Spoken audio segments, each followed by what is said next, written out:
right, here we are, live. Yeah. Okay. Well, we're doing this. I gotta do this a little bit different today, folks. Volume on this thing? You didn't give my ding dang. Oh, I got that on. Well, if you guys are in the chat, you're gonna have to shout out if you can hear me or not. Okay, yeah, that's working. That's working. Okay, we're all right. I had to make sure because we're doing the show a little bit different today.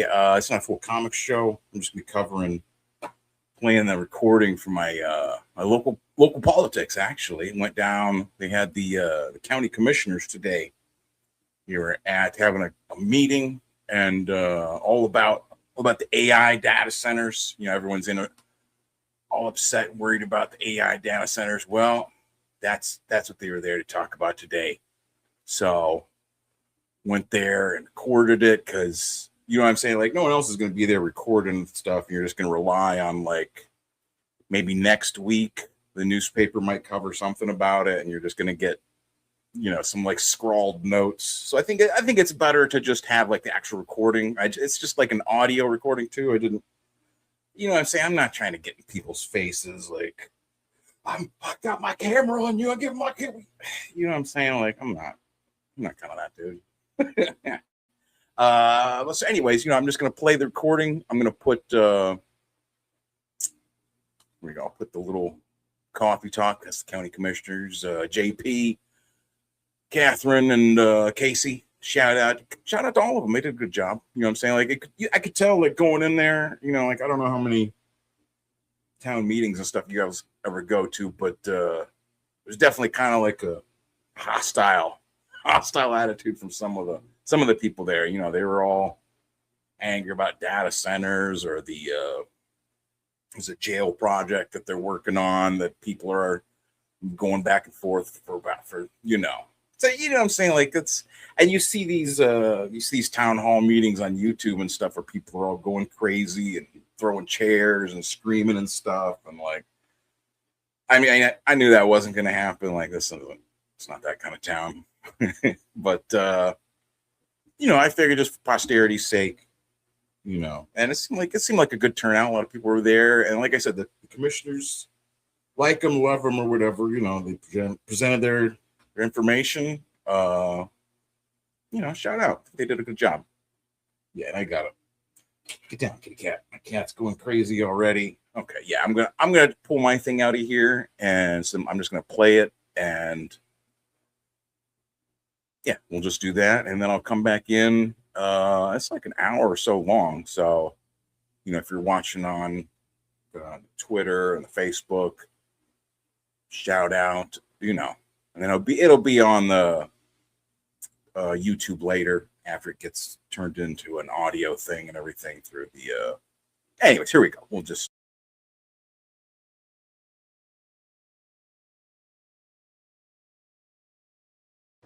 challenge. All right. Well, good morning, everybody.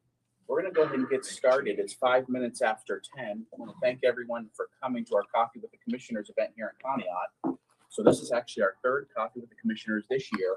We've actually hosted these coffee events for several years now. It's part of a series of us getting out and about throughout the community to provide updates on different projects that are happening in Ashtabula County, and also giving you an opportunity to ask us questions as well. So we have also held evening meetings. We traveled throughout the county, visited many of our cities, villages, provided an opportunity also for folks to participate in the evening, because sometimes I recognize a daytime meeting is not always going to work for folks. So we also hosted these in the evening. Anticipate us doing that again in the future as well. So today's format, we're each going to speak about a couple of projects, and then we're going to do Q&A. That's pretty much how these work. Thank you to the library, to the Conneaut Public Library, Kathy and her team. She has coffee and donuts over there, so snag a coffee or a donut if you so wish. And then the restrooms are just on the other side of the entrance doors here. So if anybody needs to use the restroom, that's where those are located. So without further ado, we'll move forward with introductions and then we'll get started. So I'm Casey Kozlowski, Ashtabula County Commissioner. Catherine Whittington, Ashtabula County Commissioner. JP Dewsbrook, Commissioner. Crystal Sturgill, Assistant Clerk of the Board. And then if it's okay, would we like to go? Crystal Sturgill, She is the Assistant Clerk of the Board for the County She's the Commissioner. assistant clerk. Okay. Yep, and she's taking meeting minutes, so she'll take notes of this meeting since it is a commissioners meeting. And it does appear we are being recorded, so I do want to be transparent about that. Yeah. I think we have somebody here recording us. So. That's true. I'm a member of the press, if that matters. Dr. Okay. Ben's Comics. Okay, very good, very good. Now, do we want to do introductions around the room so we know who's here? Sure. Why don't we do that too? I'm Why Oki not? Emery. I'm candidate for county auditor. Thanks for being here. Fantastic. I'm Dr. Ben. I'm a local cartoonist, YouTuber, podcaster. Dr. Ben's Comics. I got stickers available. I'm Sandy Gockel, citizen. I'm Steve Hall, citizen and A-Tech teacher. Miranda Beals. I am the director of Walking with Memphis Dog Rescue. Over here. Bob Ettinger, Gazette newspapers. Joel Speck, concerned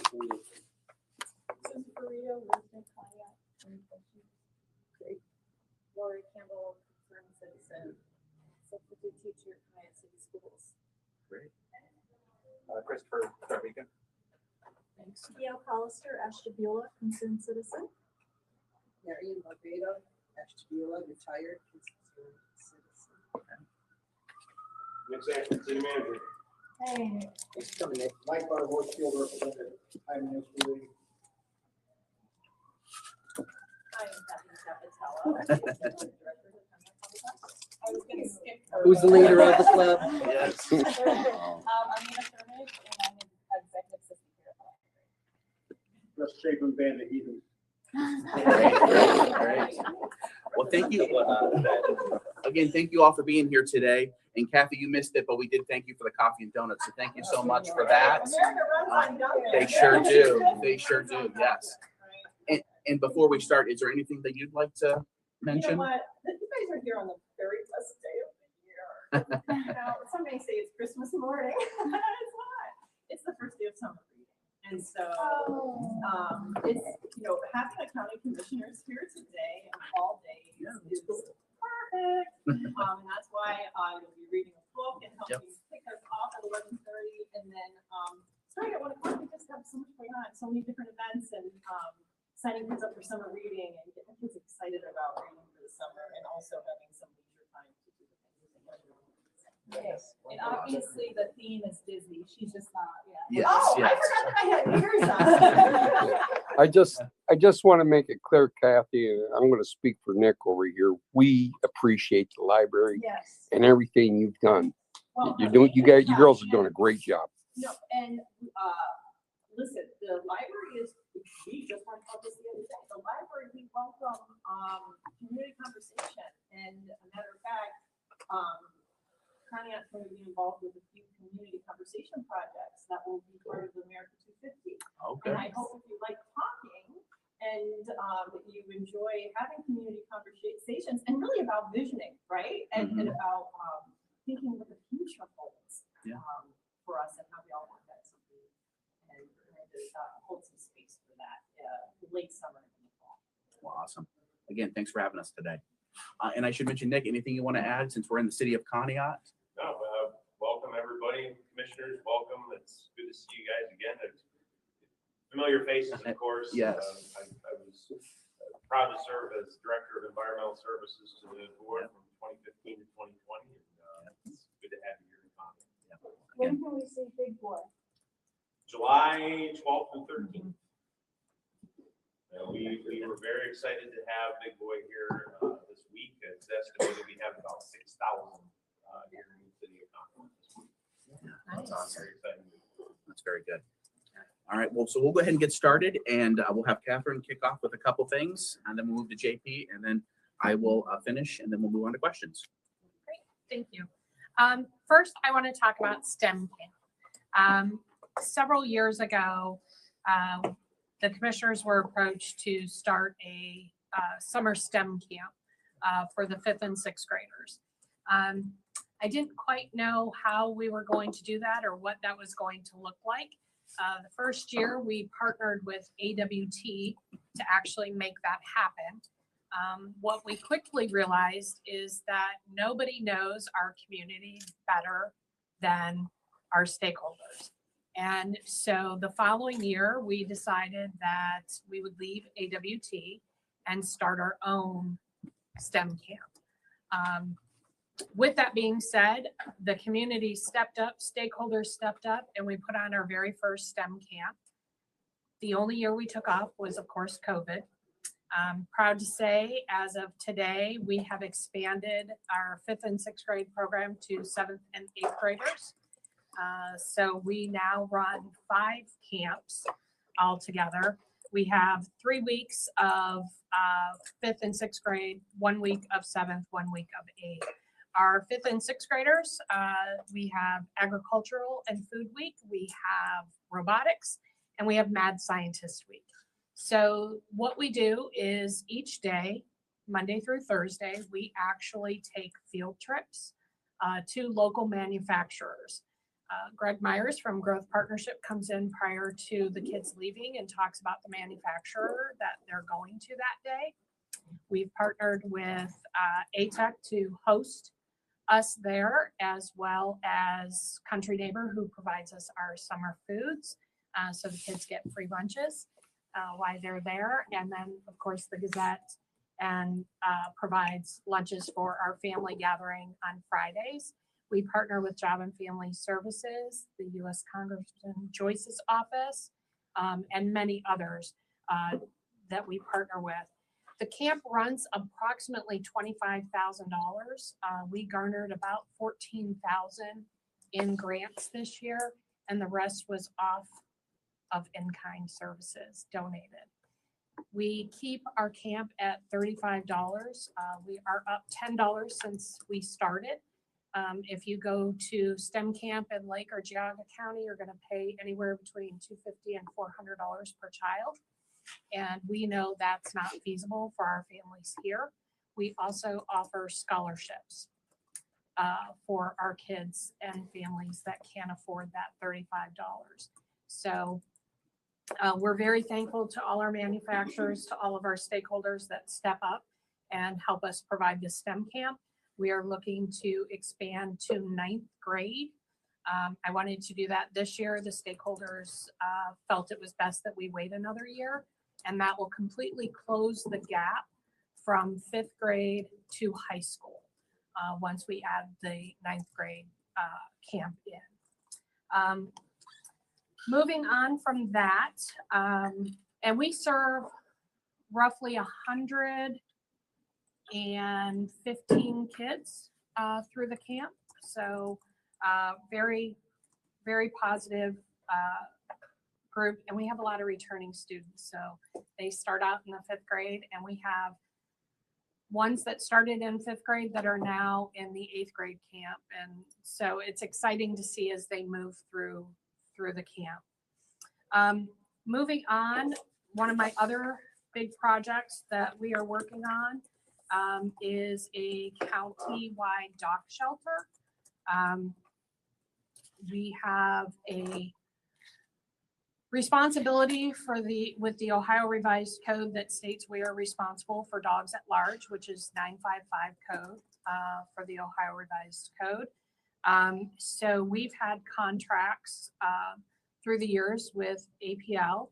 Unfortunately, we no longer have a contract with them, and we have had to look at alternatives as to how we can keep our animals safe that are picked up from being on the run, so to speak, at large. So we partnered with ATEC, and we wrote for a countywide dog shelter and with the capital budget. And I'm proud to say this week we were awarded $400,000 from the state to assist in building that facility. It'll be out at ATEC. It'll be behind the small animal care program building. We are partnering with them to provide some type of veterinarian services for certain dogs. Certain dogs will not be able to go into ATEC, obviously. Some of our dogs that we get in are just not able to go into the school setting with the youth. But we're looking forward to that partnership. We have started a nonprofit as well. That is in the very early stages. That actually, I checked last week and it still had not been assigned an IRS agent for review yet. So we're still in that process. That nonprofit will assist in raising funds to help with medical bills and just in general what is needed for the shelter, whether it be food, dog blankets, bedding, those types of things. It will also help with volunteers who will go through the nonprofit. So we are looking forward to this now coming to fruition. And hopefully in the next several months, we'll have our dog shelter up and running. We partner with Miranda here from Walking with Memphis. She's one of the rescues, many rescues we work with, but she is one of the ones that we have been working with to assist us in helping us foster out our dogs as they're coming in. So we are thankful to her and all the other rescues that assist us, our veterinarian clinics across the county as well, who assist in emergency calls when we have to pick up a dog that is in need of an emergency medical assistant. And that's all I have on that. Can I ask a question? Sure. I know you're going forward and it sounds wonderful, but what happened with the APL? Our contract was not renewed with that. It's essentially a space issue on their part, I think, and then a differentiation of what they wanted to charge for what we needed them to provide. In addition to their need to have the opportunity to basically refuse to take an animal at any time based on space. So we kind of needed an agreement if we were going to pay a significant amount that we had to be able to not expect that at any time we'd have to change direction and go find another solution. Because under the ORC statutorily, if they are not registered, we have to hold them for at least 72 hours. If they are registered, 14 days. So if the APL were to turn us away, even if we had a contract, we still have to house that dog somewhere. So we operate a little uniquely in that our county for many years has partnered with a nonprofit to house these animals. Most counties have dog shelters, not all. So this county is likely going to have to move that direction because we don't have that outside organization that's able to take all the dogs. And we understand that because Ashtabula County, I don't know what it is, but we have a lot of dogs out there that get loose. Until I started and the working on county this- has a responsibility to house them. Yeah, until I started working on this project, I've never seen so many dogs at large that are lost, that I just Uncared for. uncared for. It's just amazing to me how many dogs are coming into care, how many are lost that we're having to pick up. We work with the city as well and Ashtabula with their dog warden. These guys are very busy. Do we have the same? How large will this facility be? How many dogs? I have another question. How many dogs do we have there? So right now, the building that we're looking at, it will house 32. Is it an hotel facility? We haven't gotten that far yet. We are still in paperwork stages.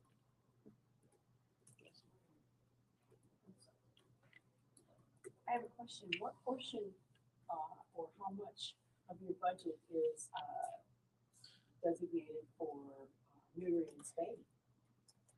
So again, we have not gotten to that section yet. This whole piece just got awarded. So we just got the business end of it. We filed for the nonprofit 2 weeks ago. So we're not there yet. All of the neutering and spaying was done by the APL when we had a Correct. contract with them. And now it's coordinated through the rescues that we have. We're not really doing any neutering and spaying, and we're looking right now for veterinarians To do for it. contracts so that we can have somebody to handle neutering and spaying when we have dogs in our care. Yes. Good, because That's an answer. instead of addressing the result, you could be proactive and spend a whole lot more money or as much neutering and spaying, therefore not having to. So that's actually a requirement to adopt out the dogs. Oh, absolutely. So that will be part of it. It is, in order for us to adopt out, that has to be taken care of before the dogs can be adopted out. Yes, but you would provide affordable neutering and spaying for these animals before they get into this situation. Oh, I see. You're asking if we're gonna provide a program. Yes, clinics, do clinics, because that way you can reduce your overall cost, housing and service. Please. What's the, what are the ramifications of not signing the, contract with the APL? What's gonna happen to that?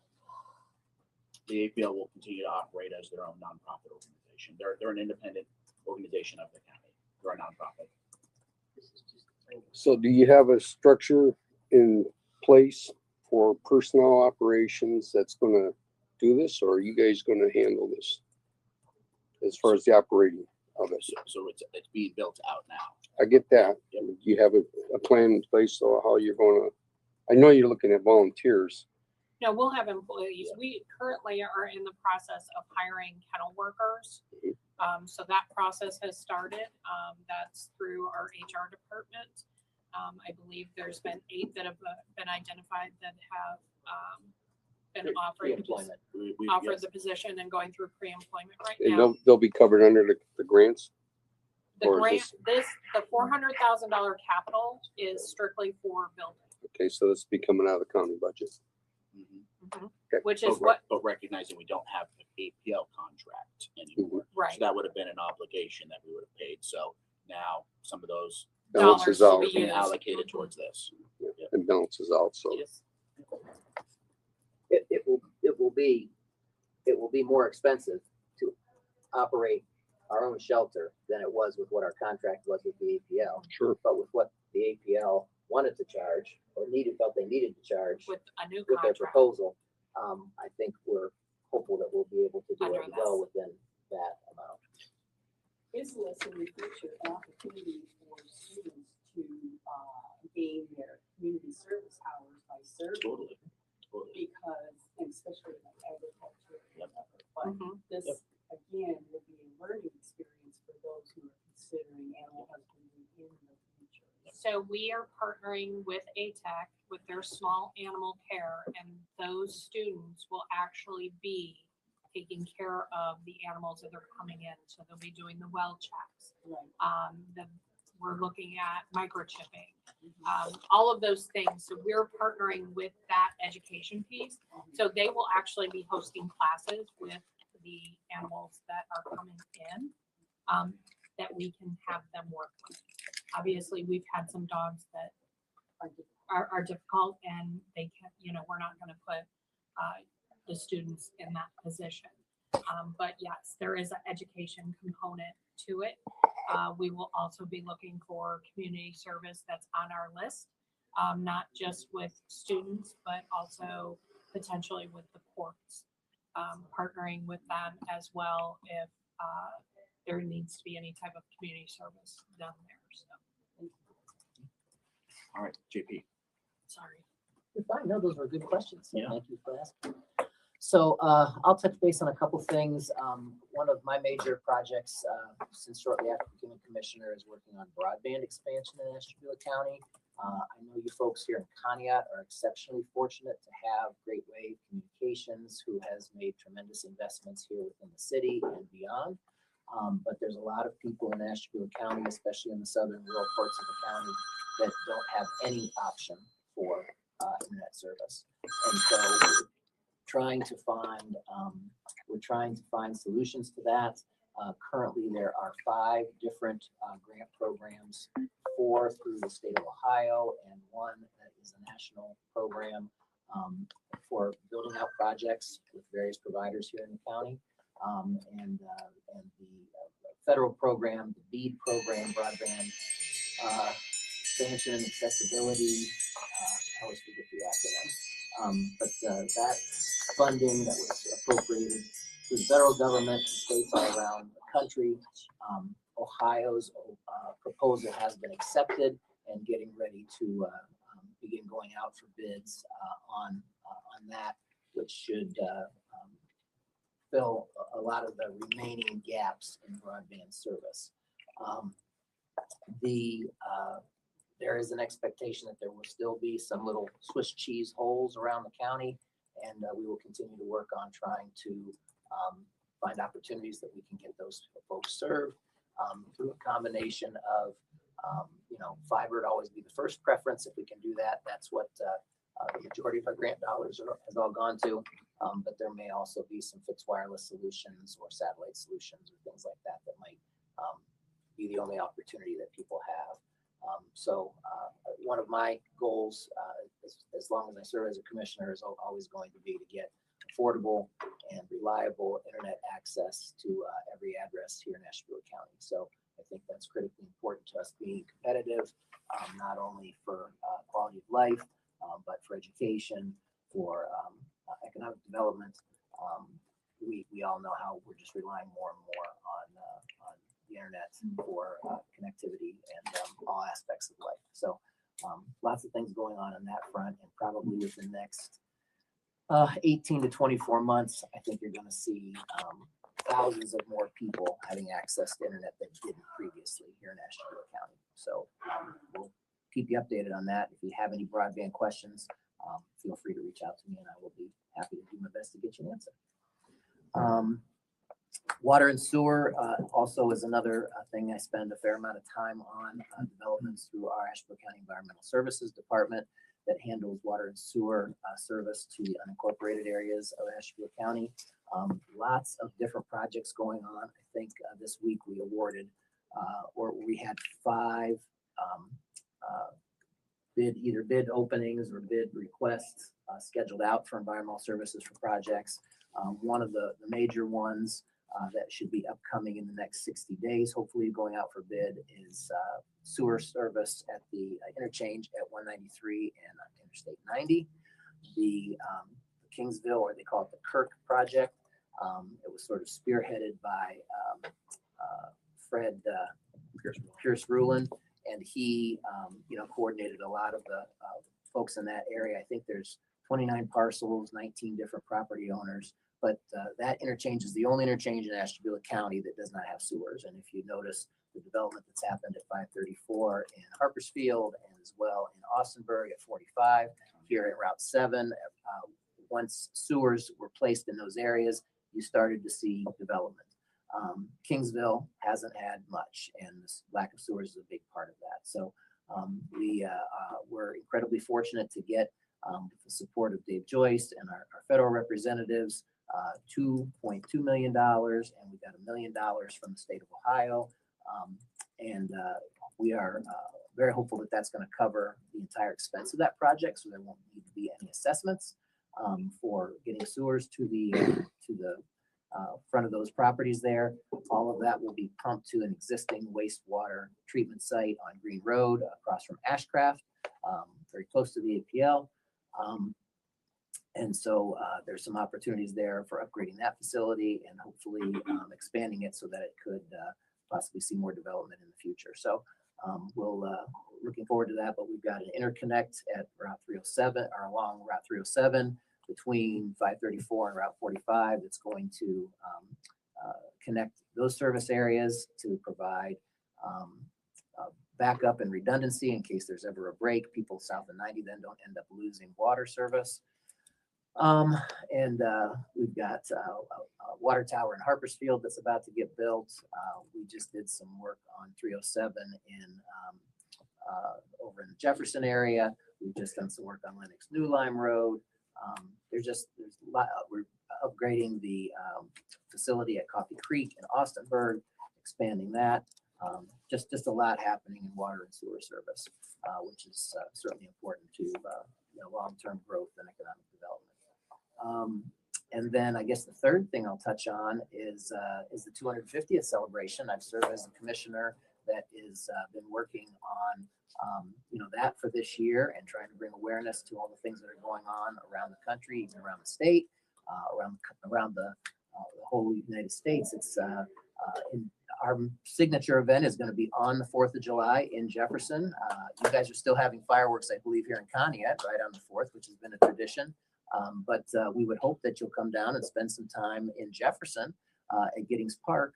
Starting at noon, we have a parade with lots of different participants in that. We'd love to have anybody else participate as a business or individual that would like to, or if you have a classic car. There will be a walk through time that will show things that have happened throughout the different, I think it's pockets of 50-year decades, showing things that have happened throughout the country and here in our county as much as we can reflect upon that. There'll be some carriage rides through the old Jefferson Depot provided by Whispering Pines and the Rettinger family. We're going to have a artisan market. There will be kids games. There will be stages and live entertainment. There will be reenactments. I believe we're going to have someone as President Lincoln will be there. President Washington will be there. I think we may have President Garfield there also. So we're resurrecting all kinds of folks for this event.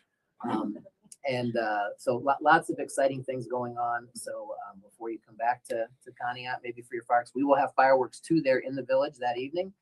But we hope that you can spend a little bit of time with us on that day. There'll be a lot of great history of the county and of our country on display. Okay. Any questions? We have a question. Just out of curiosity, do you do your own grant writing, or do you have a professional service that you use to optimize all funds available for all of these wonderful projects? We are kind of a grant writing by committee, and it depends on the project. Casey and I worked on a grant for the land bank, but usually most of the grant work is done with the assistance of a consultant, or we also have Jake Brand in our planning department that helps with a lot of grants, and his staff. The broadband, a lot of the broadband grant work that's been done. We partnered with Eastgate out of Youngstown Regional Council of Governments, of which we're a part of, between Ashtabula County, Mahoning County, and Trumbull County. It just depends. We do not have a full-time dedicated grant writer on staff. We've talked about that for, well, a long time. It's just hard to find. It's hard to find the fit and find a lot. To have grants are so very specific, and to have a grant writer that you bring on, sometimes it's easier if you can find somebody that you can hire just for a project that's related to law enforcement, or just for a project that's related to broadband, or just for a project that's related to water and sewer. So to bring someone on and then not have that be their expertise, you're probably going to have to rely on somebody with that expertise anyways. And then also prioritizing which department it is, who gets the work on the grant first. So it's, and grant writers aren't the easiest to find either. So there's so many funds that are available. How are you made aware of what's out there? We constantly get email notifications from our state and federal representatives when there is a grant opportunity that comes out. And they kind of just hit all elected officials. Nick, you probably get a lot of them too, just through your feed. That's usually where we see them. And then there's certain agencies and departments that regularly have grants that come up on a regular basis. So, we are always checking kind of those websites and seeing kind of what's out there. A lot of the grants are challenging because they're matching grants. So, there may be, wow, we could get $1 million, but it's a 50% matching grant. Well, where are we going to get the other $1 million to put towards it? And then also a lot of times the restrictions on the grant, you may have a great project that seems like it fits, but there's a restriction that isn't going to let you do part of what you need to do to make that project happen because it's not covered. The grant money won't cover that particular portion of it. Another challenge I think that we find with grants is that very short windows of time a lot of times comes up. This grant opportunity is available for the next 30 days. And so I think we've been really successful in our water and sewer department by doing engineering projects ahead of time, trying to get grant funds for planning so that when a project comes available, it's kind of already baked. We have done all the research, because what oftentimes happens is if a grant opportunity comes up, all of a sudden, oh, we've got a project for that. We've got to do all this homework and put it together, and you just don't have time to do it in time to get the grant submitted. So it's really helpful tell this to all communities, because a lot of times we're consulted by other communities to ask for assistance, you know, don't just wait till a grant comes out. Have the projects that you want to have happen, work incrementally to get the work done to put it together, all the data. So then, and then watch for a grant that matches your project, as opposed to scouring for grants and then trying to find a project that matches the grant. Get your projects in line first, and eventually there's probably going to be some kind of a grant that might come along for it. Also, most elected officials have an association. So the sheriffs, the treasurers, the commissioners, and our association sends a lot of grant opportunities our way. So that's just another feed of how we get informed, because then it's specific to our departments. Good question here. Perhaps Kent State University would have someone available for internship to help with some of this data collection, help do some base work. Sure. It's a good suggestion. Thank you. Any other questions? Okay, well, I've got one project to talk about, and then we'll open up the floor for more questions. So who has heard about the Public Safety Center project, AKA the jail project? Are you tired of us talking about it? Probably. No, okay. We've been talking about this project for about 10 years here in Ashtabula County. It's long overdue. You know, we needed a jail probably 10, 20 years ago, to be quite honest with you. But our current jail, it's outlived its useful life. It was built in the 70s, and it was never finished. The county actually never finished building out the jail when it was built in the late 70s. So we have been behind the 8 ball as it relates to having the size and being able to meet the needs that exist here in Ashtabula County as it relates to corrections.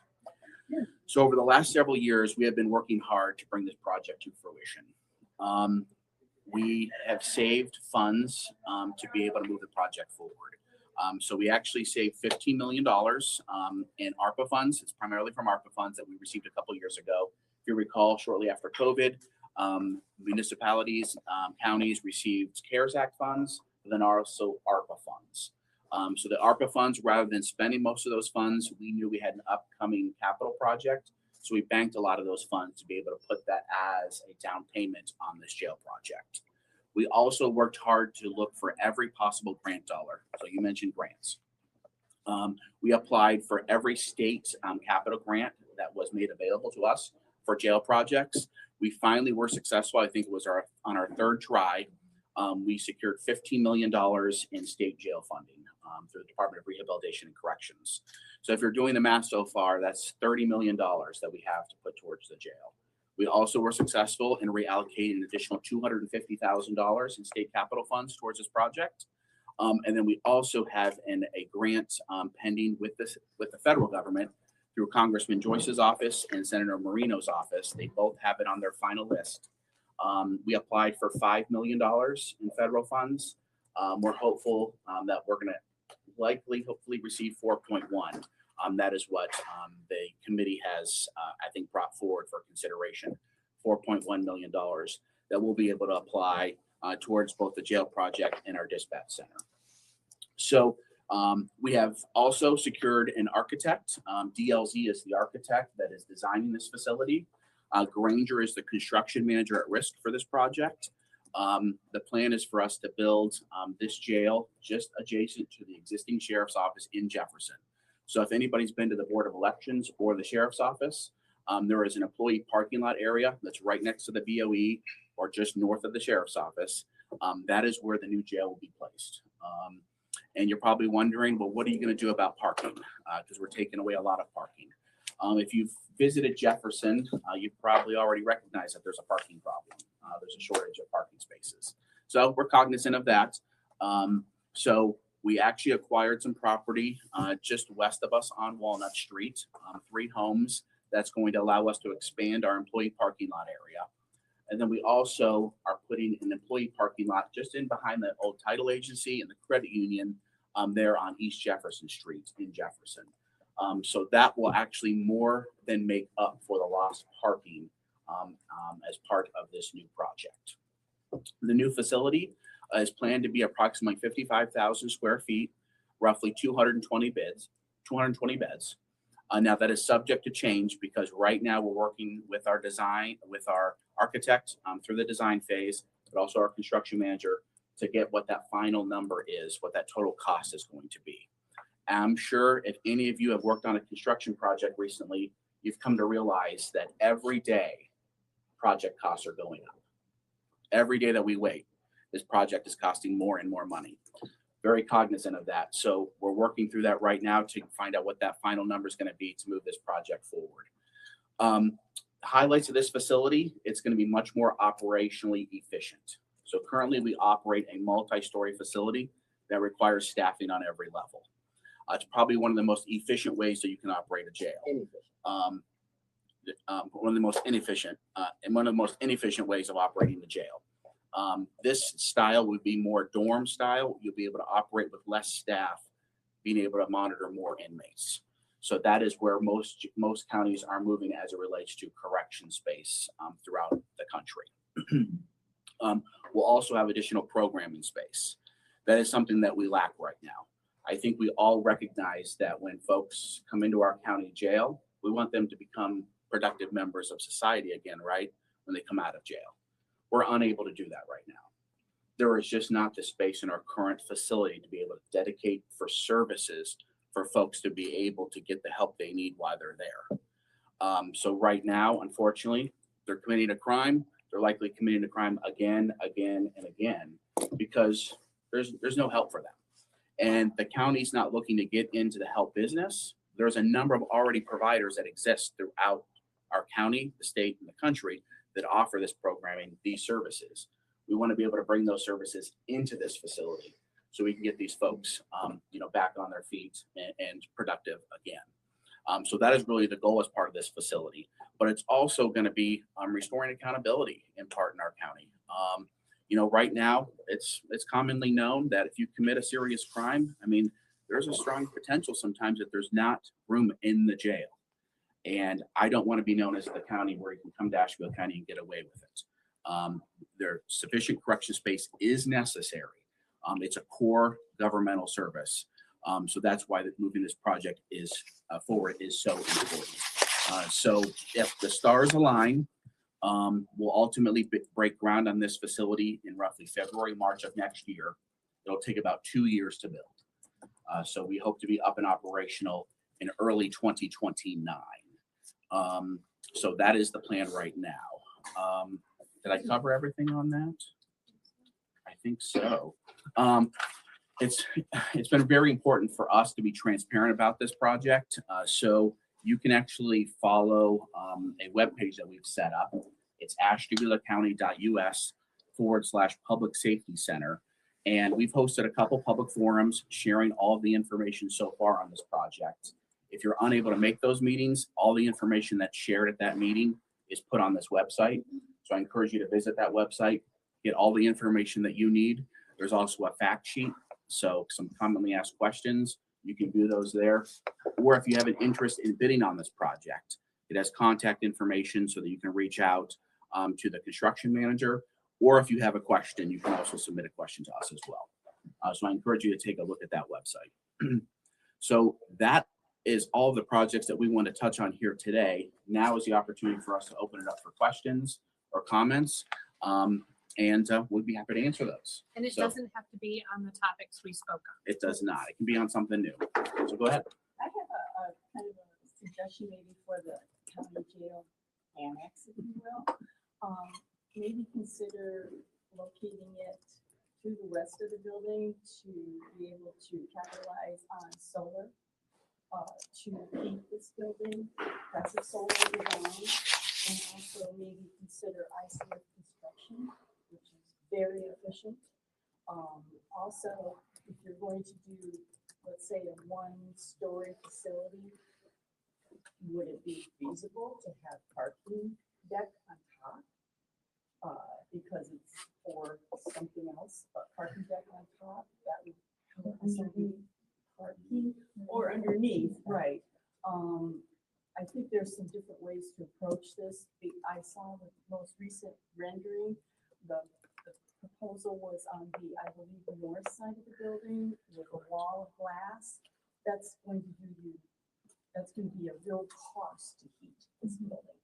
If you place it west, you can access a lot of passive heating and cooling. Is suggested. Yeah, no, I appreciate you sharing all of that. So I'm not familiar with the wall of glass.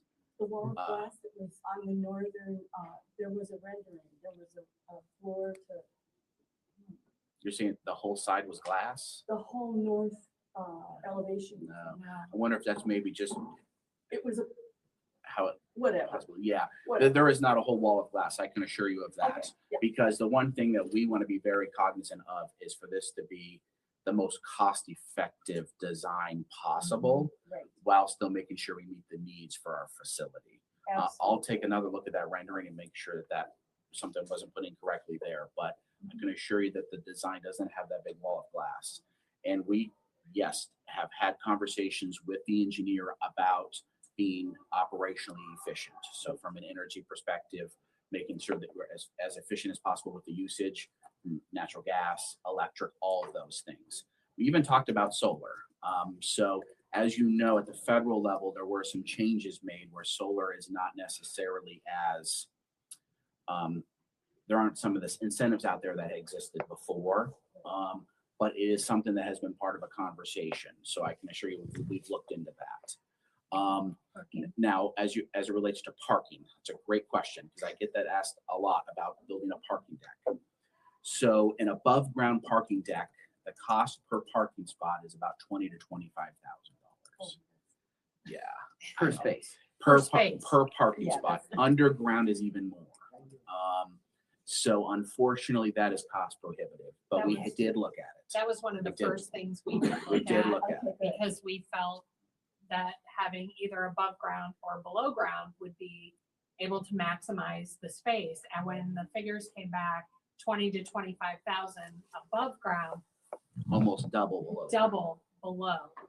So we did look at that. That was one of the first things, and it's just not cost effective at all for us to be able to do that. My proposal was passive solar, not solar panels. Okay. And your south exposure could be all glass. Lighting is a real benefit to your psyche, okay? Look into all of these types of things instead of your typical brick and mortar. Yeah. I actually built an ICF home, and the energy savings is amazing. Okay. Is amazing. I I'll mean, have them for- take a for look at that. 5,000 total square feet is probably half of what, if not a third or a fourth of what traditional builds are. Okay. We will look. What is the materials that make it so much more efficient? ICF construction is insulated concrete forms, and it's, if you can imagine, a styrofoam Lego block, Mhm. void in the middle, that are stacked, they're like 4-foot sections, you stack them up like Legos. Mhm. And then there's a pour in elevations, okay? And of course, it's all reinforced with rebar and such, but it's quieter. Probably a little more expense at the upfront, but a It lot was bigger only savings. 5%. 5% rebuilt difference. over Okay, conventional that's build. minimal. And Because that's of one of the things that we talked about from an operational perspective is that the cost to build this, although the number is very large, it's a fraction of what it's gonna cost to operate it. And that's why a lot of our focus has been on the operational, long-term expense, because any position that you have, any post you have to hire, you probably need 5 people to operate there Right. for 24/7, 365. The next 30 years. Right. So if you can reduce the number of people that you need to operate in the facility, and still keep it safe, that's a exponential savings. Because every employee is probably Yes. a minimum of $100,000 when it comes to benefits, Benefits. healthcare, retirement, all that sort of thing. So Yeah, we can't stress enough the investment up front. It may be a little more, but it's because we want to be as operationally efficient as possible, because that's where the cost is going to come in. They actually say in a lot of these training sessions that we've participated in before starting this project, they say building the jail is actually the easy part. Being able to afford to maintain it and run it for the long term is the hard part. So you want to make sure that you're looking out 10, 20, 30 years and doing it right the first time. I got several questions on this. I think she had one follow-up. Oh, I'm sorry. Forgive me. ICF construction actually really save on labor because it's not going to be as intensive as your traditional conventional build. In fact, St. John School out at Saybrook, they did ICF construction for their addition. Yeah, and that was wonderful. So please look at that. Sure. Yeah, Yeah, definitely. I think we had another hand over here, and then I think Opie. Thought I saw another hand over you? here. Yeah. What's going to happen to the current jail? Building the space. Yeah. So the existing jail is actually part of our existing courthouse. So it's actually not something that you can just kind of take away. It's all part of the kind of existing design. So that'll be phase 2, looking at renovating that space. One thing that I've always thought about is actually using that for enhanced office space or something like that. Maybe you can even renovate the first few floors and have some additional jail beds. But the reason why the county is not exploring renovation of that facility as a jail into the future is because it was built in the 70s. You're now subject to new jail standards. So the moment you touch kind of the existing footprint, you have to redo everything because you're now subject to 2026 jail standards. So you actually go backwards in the number of beds that you have. And it'll be cost more to renovate the existing facility and add on to it. So it's throwing good money after bad. And that is why the county has kicked the can down the road for so long, because that has been the case. So it's no more kicking the can down the road. It's actually addressing an issue that's been long overdue. But there's no plans right now for what to do with it. It's just floors 2, 3, 4, and 5 will just be sort of mothballed, I guess, for the time being until we evaluate, what makes sense, or someone comes along and maybe partner with on a project. Maybe it's a transitional housing, maybe it's a bail bondsman, maybe it's an additional office space for a county department. I mean, it could be any of a number of things. It's just not really suitable to be for corrections. Possibility that space could be utilized for treatment, therapy, education. Yes. That's where we said partnering with Yes. Signature Health or with a community counseling or with another agency that would like to have a place that would be like maybe a transition coming out of, or before, maybe it's someone that goes through drug court that could go to that type of a facility instead of come over there. So we're open to any of those possibilities. I think that would be great space for people that need some mental health support. Yep. Because, a lot of people are in jail because poverty, jobs, drugs, alcoholism. Absolutely. So I got several questions. Back in '79, when the jail was built, the initial plan was to expand out over the existing parking lot if there was going to be an addition. I don't know if any of you was made aware of that 10 years ago when you first started looking at this project. And alluding to what you just said about bringing up to date in 2026, I don't know if it would have been appropriate 10 years ago that you could have added on at that time. As far as cost savings, we've been 10 years. You guys have been kicking this around. The initial idea 10 years ago of building this, did you have a cost at that time?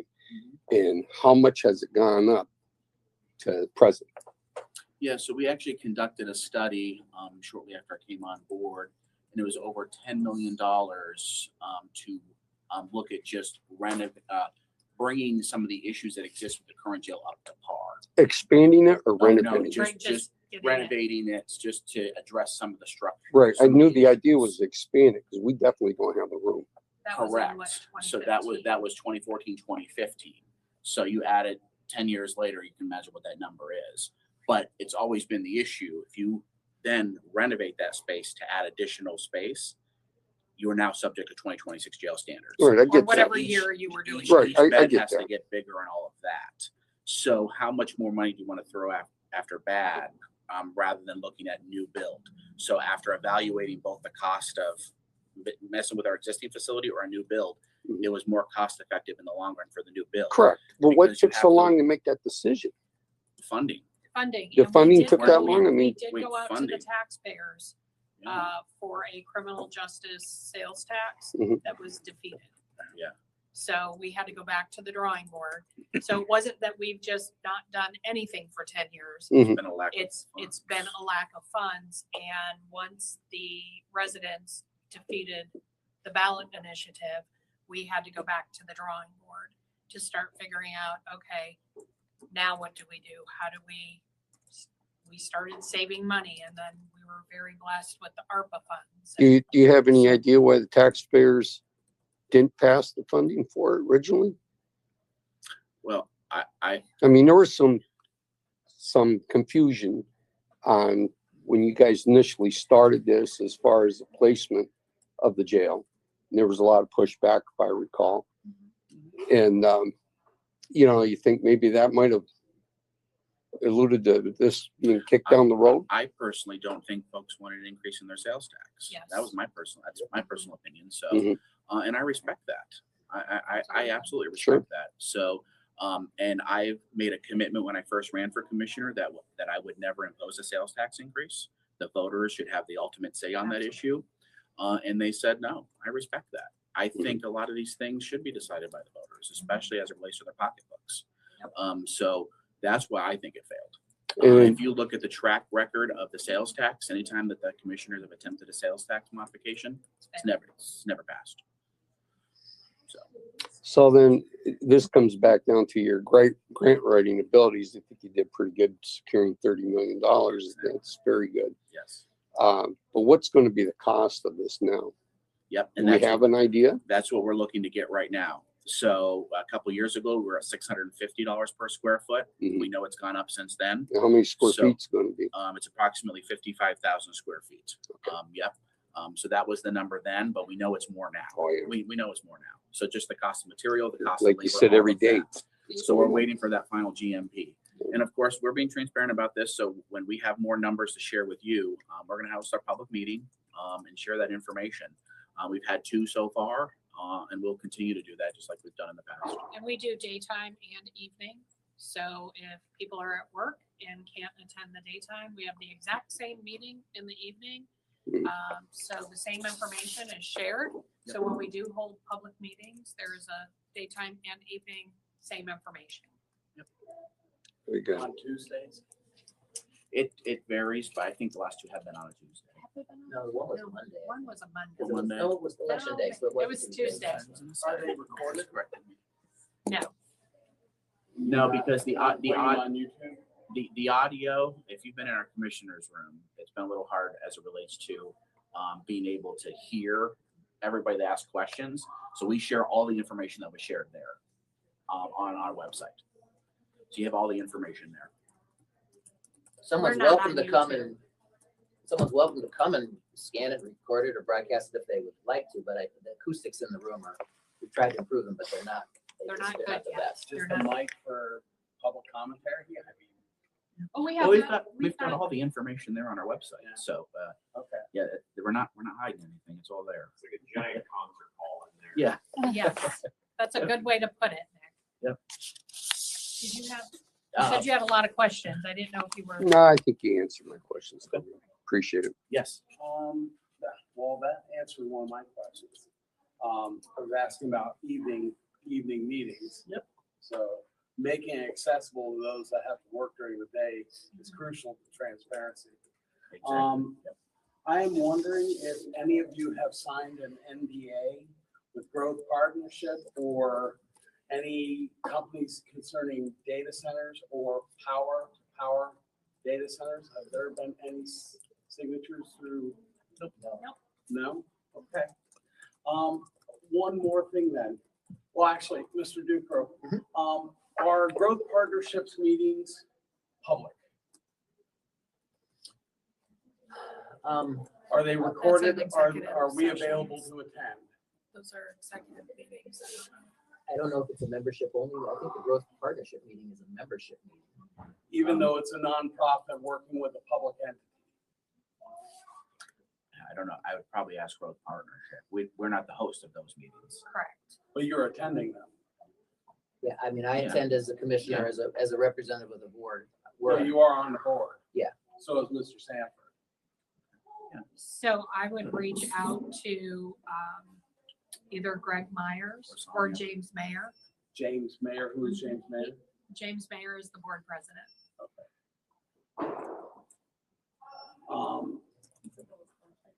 He's at Wells Fargo? Yes. Is that right? Wells Fargo, Ashtabula. I It's think, now- I now think they've changed names. Your Bridge is Oh. the name of it, but it was Yeah, a they've Wells changed Fargo. names. Okay.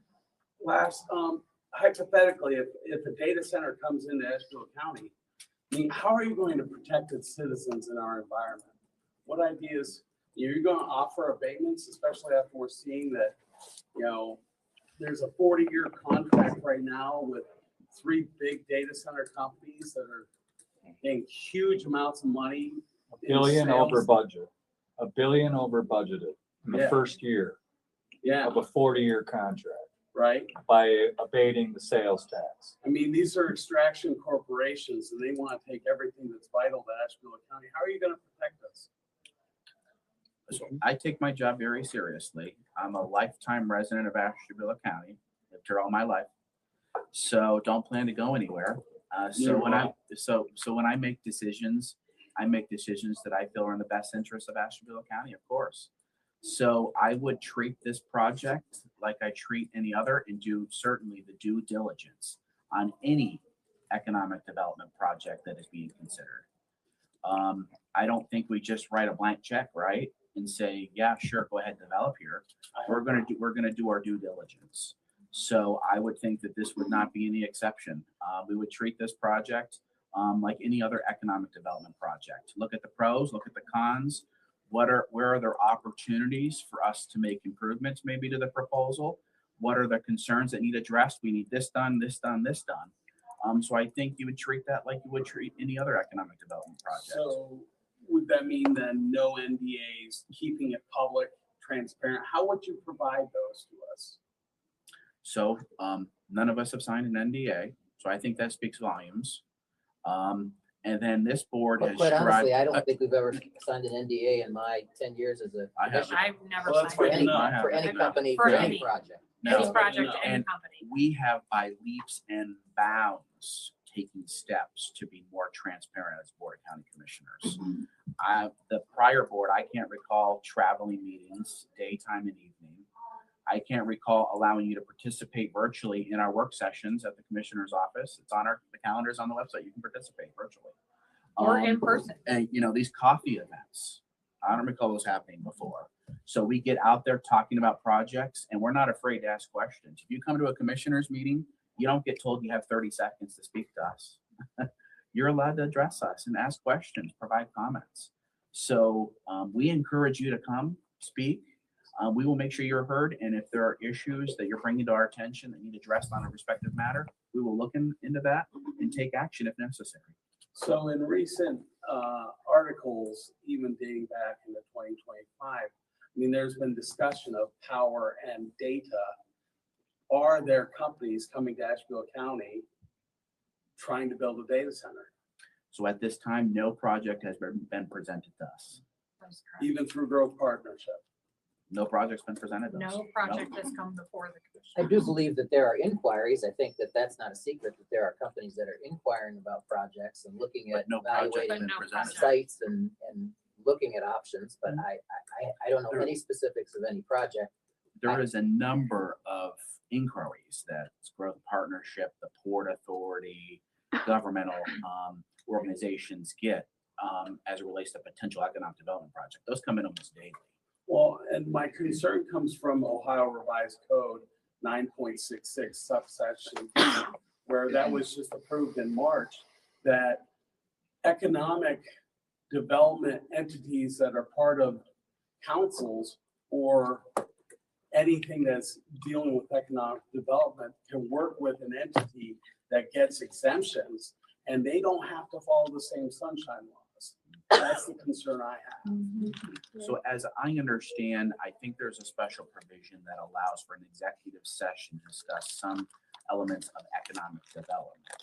So some of that discussion can take place in executive session. However, as I understand it, if we have to take a vote on something, that happens in an open public meeting. Absolutely. So if there's going to be an incentive or there's going to be a tax break or whatever, that has to be conducted in an open public meeting. Okay. That can't happen secretly, privately. And one of the things too that I have, sort of heard in the discussions about these projects is that, from a data center standpoint, I think there's been a lot of lessons learned from communities that have had concerns and have had problems. One of the things that I have heard regularly is the draw on power. So And water. I would anticipate, and water, I would anticipate that any, we already have a power shortage here in Ashtabula County. We know it's difficult to find, enough power for a traditional economic development expansion. I would anticipate any project that would come that would consume the massive amount of the power that the data center would part of that project proposal would be having its own power generation. You're talking behind the meter. Yes. Like a And every cogen. natural gas power plant, how detrimental that is to the environment.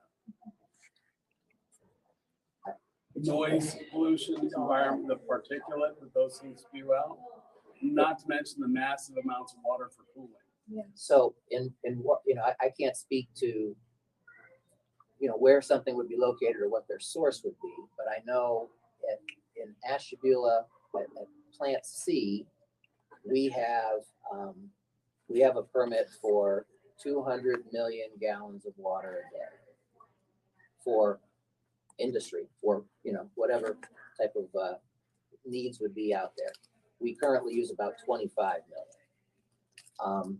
So there's a huge available capacity of water, at least through that. Just resource. because it's available, is it that we should? So, understood. So I guess I would put this in the bucket just like any other economic development project. And I think you need to ask those questions. You're asking, we're bringing up several points. Keep asking those questions. But I also think the approach shouldn't be no, right off the bat, no. I think you need to bring up those concerns, but you need to have a conversation about those items. Well, and the next thing then, And make sure your due diligence is being done. So I encourage you, if you've got concerns that you want us to look at, should a project come down the road in a couple of years, what questions would you like us to ask? one quick question then to play off what you Please said. definitely bring it. Shouldn't you put it to a vote of the citizens if we want this to come in? You're literally talking about voters and their pocketbooks. You literally just said this about the prison.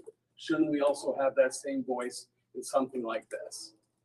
So I would encourage you to talk to our legislators because we're creatures of statute. So county commissioners are creatures of statute. Only powers we have as a board of county commissioners are the powers delegated to us by the Ohio Revised Code. We don't have lawmaking authority. Unlike cities. So with other government entities, it may differ, but as it relates to that request, we can't just arbitrarily say, well, we want to put this up to a vote. We don't want to put this up to a vote, but this we will. If that is something that you'd like to see done, I would have a conversation with your state legislators because we need a special provision in the ORC to allow for that to be publicly voted on. Okay, thank you for your time. Sorry about the barrage, but You're fine. No, You're it's fine. I'm Good very question. passionate about And this just so issue. you and I- know, applaud Representative David Thomas and Representative Sarah Fowler Arthur are the representatives for Ashtabula County. yes. So, Marion, I think you had your hand up.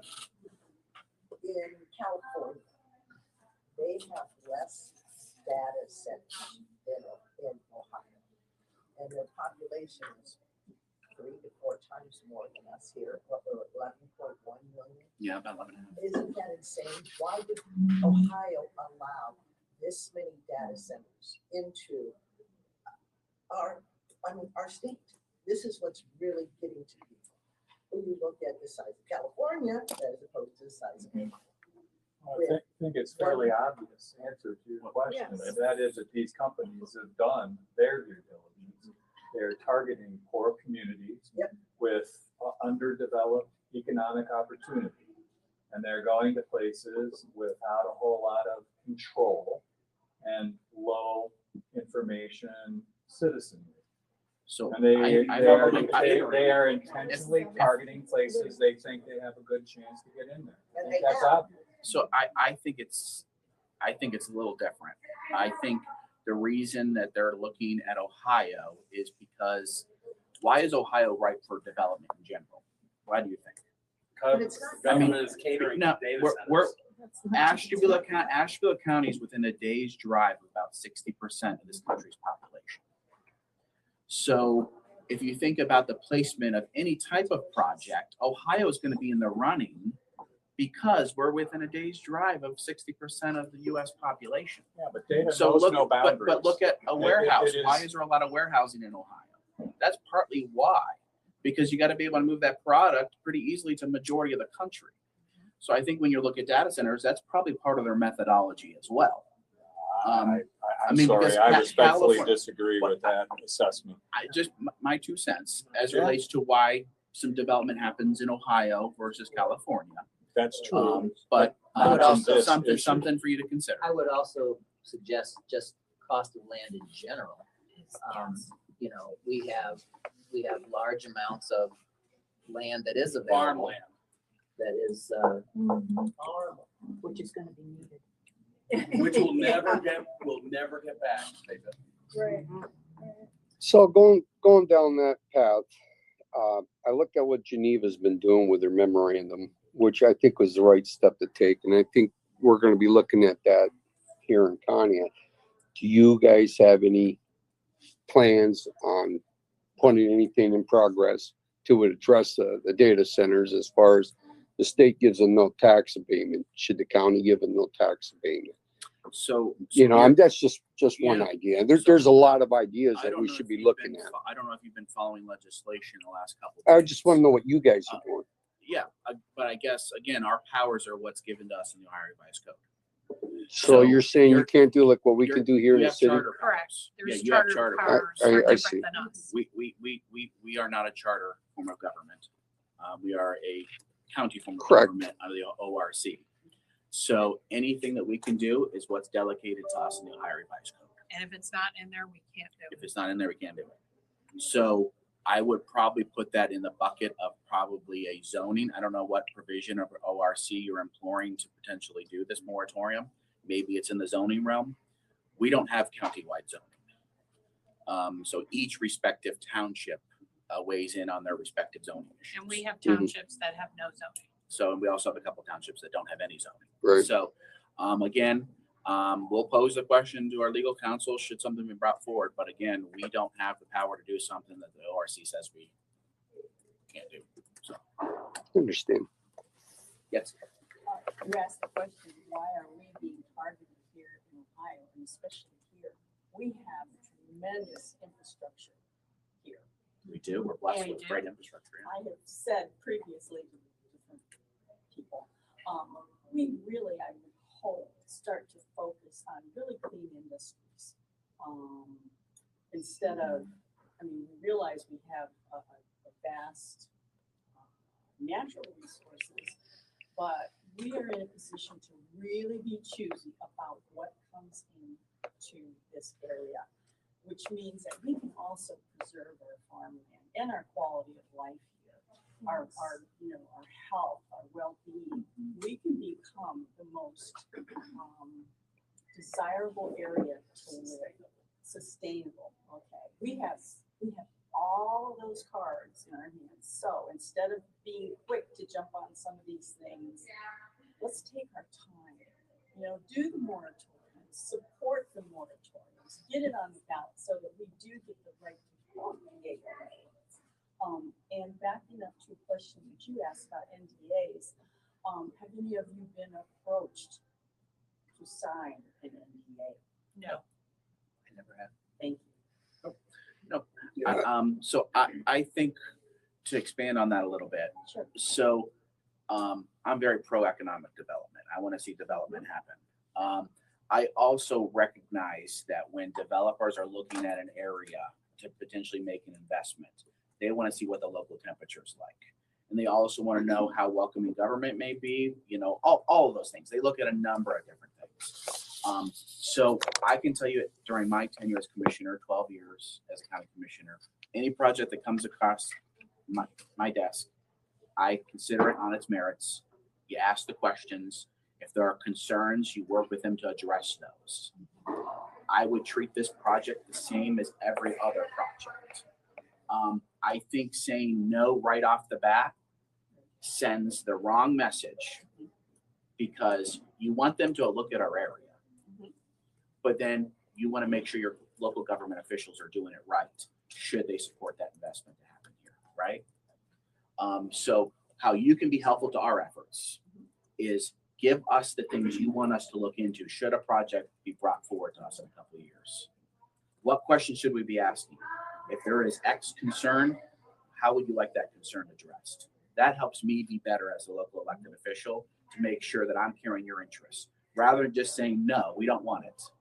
How can we work with you to do this the right way? And I think every project is gonna have some pros and some cons. I don't think there's any project that everything about it has got to be negative or everything about it is going to be good. I think a big responsibility of people that are in elected positions is to, you know, just like the old, write out a piece of paper, put a line down the middle, good, bad, and let's make that list. And then the job is to always whittle down any of the negatives, maximize the positives, and get to a point where you feel comfortable that one significantly outweighs the other for everybody's benefit. And even when it may not necessarily be just what you think, it's what the people you represent thinks. And one of the challenging things about this job is a lot of times people say, you know, you represent me, but there's always going to be differing opinions. And so it's a challenge to take all that information in. I think we all take that very seriously, to try to listen to every perspective. But if we choose to make a decision that is different than maybe what you would have made, it's not because we don't like you or disrespect you or we're not listening to you. It's sometimes there's the toughest part of this job for me coming from the private sector is in the private sector, I can make a decision and fix a problem that you want. It doesn't affect anybody else. Right. But every decision we make here affects 97,000 people. And there's always going to be people that feel that it wasn't represented. Yep. So help us be better. I do want to say one other thing in regards to the abatement issue. I was stunned and appalled when I saw the recent messages that came out about the pre-negotiated sales tax waivers or whatever that is. I don't know enough about that whole process or what could happen with that. It's scary. But I will say that every discussion that I have had in regards to data centers, and that's going from national conferences, state conferences, even local discussions, has been, we do not need to roll out the red carpet for these projects in Ashtabula County, because we have assets that do make us appealing that a lot of places don't have. So if a project were to ever come forward, we really do hold the upper hand and can be making requirements of what needs to be done to address noise issues, to address unsightliness issues, to address any sort of pollution issues or power issues or all those sorts of things. So those are all things that I think are very, and this applies to whether we're talking about a wind or solar project or a data center or a manufacturing plant, whatever that may be. It's no different. But there are lots of things that can be done, and one of the most affluent communities in the state of Ohio is a data center hub where $500,000 homes are coexisting right beside data center development. That's New Albany, Ohio. And you would. I have seen pictures. I haven't been there personally as of yet, but I do intend to go, and I would encourage anybody else to go just to see what's possible, to see if it answers any questions for you, or at least gives you some perspective of, well, they didn't do enough there, or if something like that would ever happen to here, they better at least do that. And it wasn't nearly as loud as I thought, or I couldn't even tell that that was a data center, or anything like that. To address what you're saying, our city manager, where'd he go? Nick just walked. I said data center. He said, I'm out of here. You said New Albany. New Albany. And he went down there, he brought back a lot of positive information. And it was a lot of positive information that myself, we need to do more research. It's one community that had a positive outlook on the data center. And what he brought back, and anybody can look at the information that I have in my packet, anybody's welcome to look at it. It was a very positive meeting that he had, and it sounded good. Yeah. What it's not addressing are the other communities that are down there that are experiencing higher electric bills and experiencing the water and the noise. And I mean, there's a lot of things that need to be addressed, but there was a lot of positive that he brought back. And that's why we want to do our due Closer diligence. to us than New Albany is northeastern Pennsylvania. Yeah. And they are the poster child of why the radical expansion in this area is detrimental, especially to smaller communities. Virginia, next outside of We want to know DC. what happened wrong. What weren't Oh, they able to do? Well, you can go onto the CBS Sunday morning news website. There is probably an 11-minute news story. It'll detail everything you want to know about it. Okay. They're in less than a month ago. Okay. So we've got one more question, and then we got to read to the kiddos. Yeah, right? you got to. Yes. You're here for the kids. So one more question. So what happens to Ashtabula County if we start saying no to all these economic development opportunities that we have all this infrastructure to have? Well, Ashtabula County hasn't said no. Well, no, but I think he's saying. I'm hearing a hypothetical. lot in the community Yeah. that we should say no, say Yeah. no, say no, say no. We need, so So what I would say is our approach, at least from the commit, I don't want to speak for the whole board here, but is to consider each project on its merits and do our due diligence and ask the hard questions. And if there are concerns, we work to address each and every one of those. To JP's point, I think it was very good. We don't have to roll out the red carpet. So we get to set the terms. but I guess my question is, what is the result of saying no, saying no, saying no? What he's saying is if we start turning down Understood. economic development Yeah. on a regular basis. I think it goes back to your comment about we have the ability to be, this sustainable industry and everything. Where are the people with those projects? How come they're not coming? And I guess the way that you could be most helpful is saying, well, why aren't you talking with this company? They have a proposal for you that could bring as many jobs and as much revenue and as much return for the property owner that wants to maximize the profit on their property that they own, that they've invested in forever. Those projects need to come forward too, because I often hear, well, we should do that. We should do hydroponic farming. Well, where's a hydroponic farmer? Bring them in. Yeah. Why can't, but they have to, someone has to be willing to make that investment Well, I'd and happily bring talk that to 'em. industry forward, just like data centers and wind farms and solar farms and widget manufacturers are Okay. doing. All right. We're done. We're done. Happy Kathy? standing up. I love this so much, and it really speaks to how we started today when I had mentioned that the library was engaged in some conversation partnerships. So this will all be coming out in some future information. I wasn't prepared to do everything today, but there's a few places you can look into. Data in Society is someone that is an entity we'll be partnering with to hold community conversations along with the American Conversation Project. This is also in partnership with the Digital Public Library of America, because as things are being digitized and archived, we're very much concerned with the digital infrastructure. And we know communities are talking about that. So please be on the lookout for these conducted conversations. This information is going to be recorded in public and given, and it'll become a fabric of really what's going on in the United States right now. We're not the only community talking about it, right? Exactly. Like right now, even Yes. in Ohio, there's probably this is what's going on. Yep. Yeah. So keep, and this is what we need to do. Just come and show up, have donut and, right? And Exactly. just keep showing up. Keep doing it. So be on the lookout for more information on that. Thank you, Kathy. Thank you All for right. having us. Yes, thanks for Thank having you us. for coming. And I Yeah, have cards we here appreciate showing. it. have Yes, petitions yes. if you'd like to sign against Okay. data center. Thank you. Thank you all for coming. Have a great day. Kathy, you where for are we coming. going to read? Sure. That's how to take one of those. My wife would be impressed. All righty. Well, that is the that's the show there. That was the end of it. Thanks for watching. I see a few people showed up, so I'll I'm the guy. I recorded it today.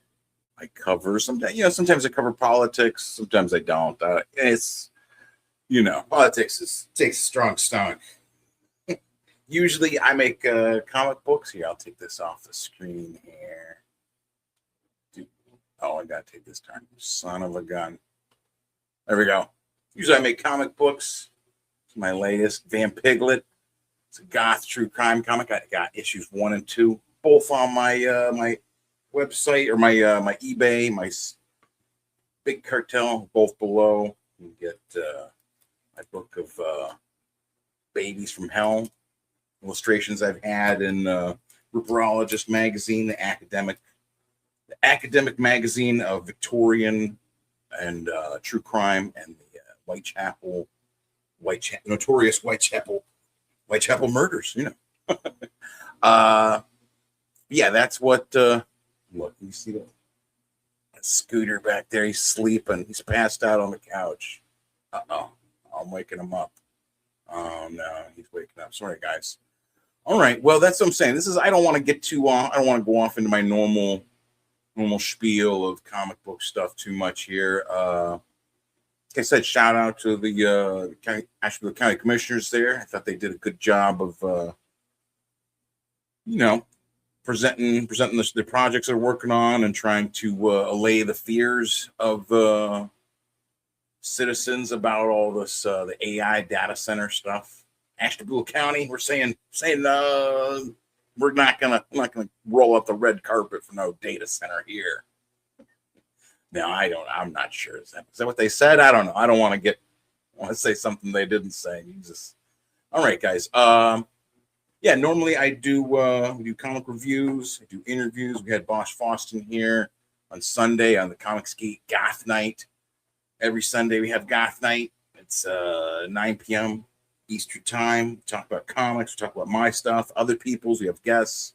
We look at all the weird, degenerate stuff you find on the internet, and we try to make fun of it. There's a lot of weird stuff out there. So there's a commercial here at the end for Goth Night. It's one of the intros we normally do, give you kind of a taste of it. Play music, we make jokes and laugh, and try to have a fun time. But anyways, that's my show. It's Dr. Ben. If you don't want to get my comics through the mail, you can go down to Captain's Comics Toys and get my comics. They're on 6551 South Main Street, North Kingsville, Ohio. The corner, right beside Covered Bridge Pizza. Go there and tell them Dr. Ben sent you. Oh man, I'm getting a flashback to all these Stephen J. Canal TV shows. Riptide! Thank you, Dr. Ben. Yeah! There it is. This art is just so freaking crazy and just so this is the epitome of underground comics to me. I love it. I think it is so cool. Love it. For you 90s stoners out there, this stuff I really like too. I love underground stuff, and it's just this side of the book tried to bring a lot of that feel into it. I really appreciate it. Wow. Yeah, that's Dr. Ben again, man. He had been away from comics for a long time, and now he's back. He's got these crazy colors. Yeah, so really great work. And some of it's meta too, it's got, I'm talking about Brubaker, Sean Phillips. This is he is in this. He's the guy with the chops and the bald head there in the top right. So it's the Broob. Yeah, this is ad. Yeah, does Broob know about this? He would love this. I don't know. You can get $500 for the original artist. That's on Bristol Board, right? Ben Anthony.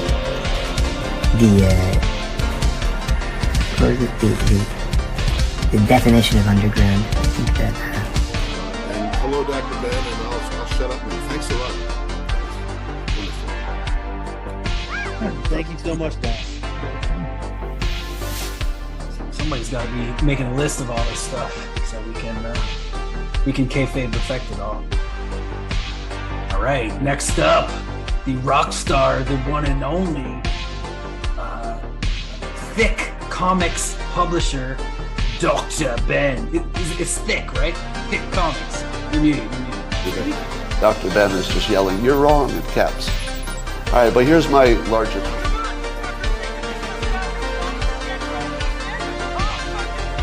Last week on Comicsgate Goth Night.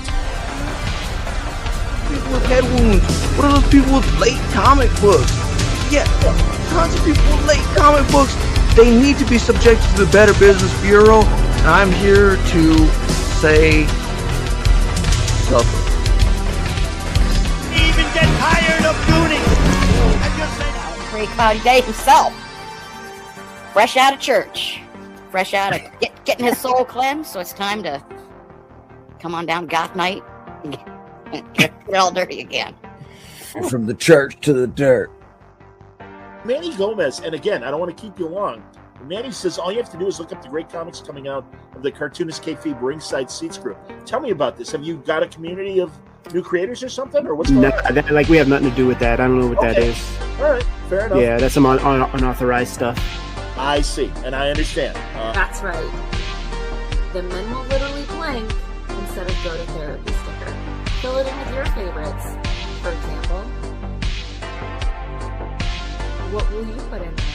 Hope to see you this weekend at Fan Expo Cleveland, table P15. Bye. We have a legend on the show right now, Don Simpson. How are you doing today? Creator of Mega Yes, my lawyers. Don Simpson. There he is. Your lawyers are on this? I'm going to stick my lawyers on you. No, I'm in my own. What? Like, my parents were going to get home at a certain time, and my ex wanted to have sex, but instead, I chose to play Super Street Fighter while she was, like, naked on this pull-out couch, and my love of Street Fighter has remained, and... Street Fighter? Yeah, Street Fighter's forever. I mean, I feel that. Yeah, that was... Have you ever heard of late comic book purveyors? Not sending your comics out fast enough. You're in big trouble. Big trouble with the Better Business Bureau. So... Oh, we're back? Yeah. Hashtag alt comics gate. We're back on Geeky Sparkles. Okay. Yeah. Dr. Ben's Comics here says Van Piglet is the best. I agree with you. It's hilarious. And thank you. You know what would be a great children's book is Dr. Ben's Comics Van Piglet, a true crime story that is warning about satanic evil and has a message of faith in Christ and the power of prayer in Jesus' name. Stop making sense, Right. I can also. Bad dreams in the night.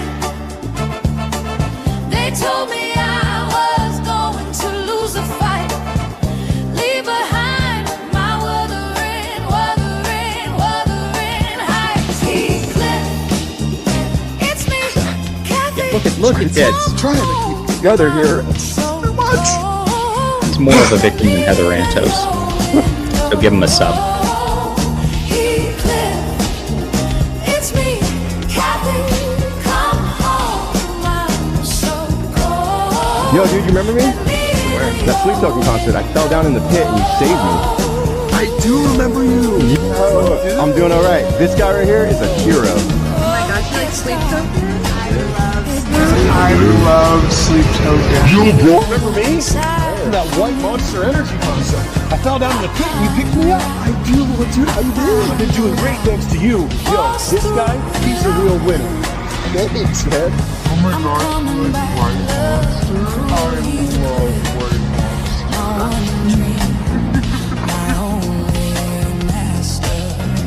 Can I say bye to him? Don't touch my dog. Don't rape my dog. I'm not trying to rape your. What are you talking about? I'm not trying to rape your dog. You were a dog rapist. Oh, what are you doing? Oh. Don't touch my dog. I'm not trying to. I'm not trying to. I'm not trying to touch your dog. Dog molester. You're gonna touch my dog. What's that called? Molesting. Van Piglet is the scariest horror movie fucking time. No! It's me, Kathy. Come home. I'm so cold. Anybody ever? Where's your girlfriend? Yeah, babe, stay over there. That's your girlfriend? Yeah, that's my fiance. She's like a toddler with brat take on. Who the fuck do you think you are? Not someone who's trying to f*** it. You're so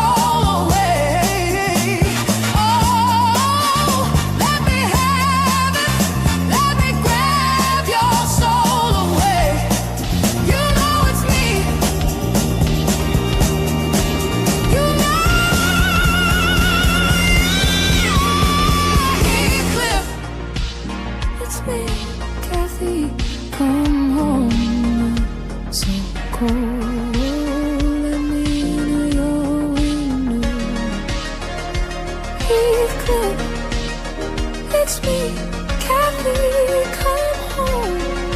I'm so cold. Let me I just say please, please, it's too much booty.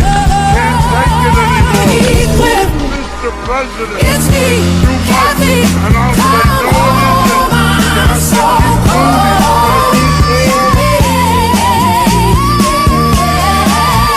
Heathcliff, it's me, Kathy, come home. I'm so cold.